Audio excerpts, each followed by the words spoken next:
要调起这个健保费已经看几啊年了，讲健保之所以了钱，除了健保费伤低之外，民众的浪费嘛是真大的原因。讲台湾每一年有193栋的药物行单调，换做现金是高达600亿。民众唔知影，就爱珍惜着药品，造成着医疗资源的浪费。来看今仔日的真相急先锋。小慧也过了。你好，我有你的药。今天你的药比较多，那一天吃几次，每次吃几颗都要看一下哈。而且上面还有不一样吃法的时间，你都要再注意一下哦。59岁谢小姐因为高血压甲歹困，固定去病院回诊，大概回诊的药啊，一日摕就是几啊锭。有帮助睡眠的，像血压的，然后像高血脂的药。那你有算一下今天总共拿了几袋药？10包。5岁10色的药啊，摕伫手，敢若看目睭就火去啊！更加免讲，这药啊摕转去，谢小姐敢食会了？不一定，因为有时候没有不舒服就不会喝了。那吃不完的药怎么办？拿来医院回收。所以家里会剩很多吗？会。摕转去药啊，不一定拢会食，安尼一日来就造成药啊浪费。像谢小姐这款的人，伫台湾并不是少数。这些又是民众吃不完不要的药品。各种洗水药啊，拢倒入去回收桶，这是台北市开的教学病院药局。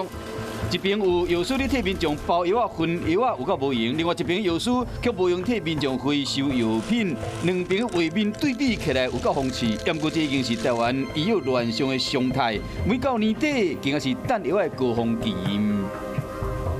对，尤其是在过年前的时候啊，可能大家会打扫家里啊，然后顺便把一些平常堆积在那边没有注意到的一些东西找出来的时候，就会发现哇，其实是很多药品在那边。民众没有吃完的药，除了到药局和医院进行回收，部分民众甚至会随意丢弃在垃圾桶。但是我们要提醒您呢，这样是会制造环境污染的。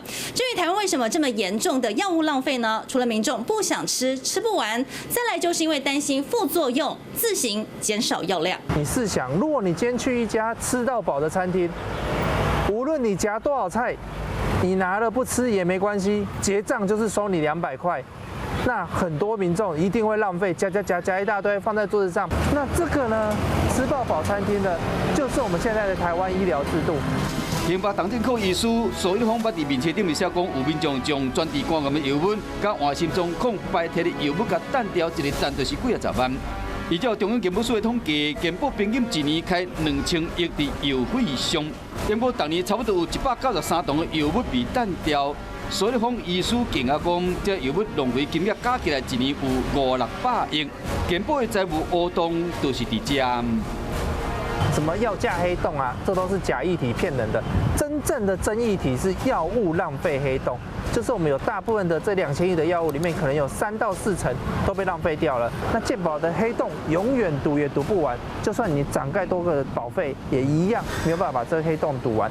健保署这一波统计，2019年第4季民众中服用药的种类排行，头一名是降血糖的药啊，第2名是抗血角的口服药，第3名是抗病毒的口服药。是讲为健保署2015年严格执行中服开药核酸优惠方案，民众中服摕药的状况，这一年得到改善。103年到108年，总计我们这个重复用药所节省的费用达到77亿。节流的部分的话，健保已经竭尽所能去减少资源浪费，但是在于就是说整个那个人口的老化跟医疗科技的发展，好，那是不是应该在费率上面能够去反映这样子一个需求？我觉得这个话要真的要社会能够各界好好去讨论。全民健保是台湾之宝，也不过就因为利便甲俗，真个民众不要忍受，总是爱食病院、爱囤药啊。即卖健保费要起价，若果改袂掉浪费的歹习惯，财务黑洞永远都吞袂平。健保若想要久久长长开源，同时要节流，这无别步。